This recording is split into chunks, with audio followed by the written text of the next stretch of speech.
সত্যিকারের চ্যাম্পিয়নকে জানেন? সত্যিকারের চ্যাম্পিয়ন হলো সেই যে প্রতিটা হারের পর আরও শক্ত হয়ে ফিরে আসে। পৃথিবীর সেরা ব্যাটসম্যানও 0 রানে আউট হয়, আবার ফুটবলারও পেনাল্টি পেয়ে বারের ওপর দিয়ে উড়িয়ে দেয়, সেজন্য তাদের টিম হেরেও যায়, চ্যাম্পিয়নশিপ থেকেও আউট হয়ে যায়। অর্থাৎ সে সব কিছু আর ফিরে আসার পথ নেই। একজন সাধারণ মানুষ এখানে গিয়েই থেমে যায়, আর সাথে ফিরে আসার শক্তি আর শেষ ইচ্ছেটুকুও হারিয়ে ফেলে।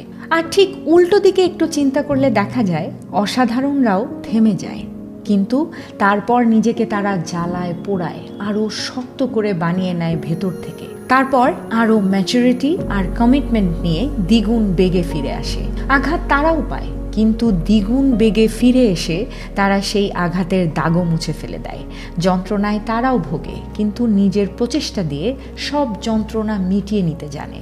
যেখানে সাধারণ মানুষের সাফল্যের গল্প শেষ হয়, ঠিক সেখান থেকেই অসাধারণ মানুষদের সাফল্যের রূপকথা শুরু হয়, আর তারপর চলতে থাকে আমৃত্যু।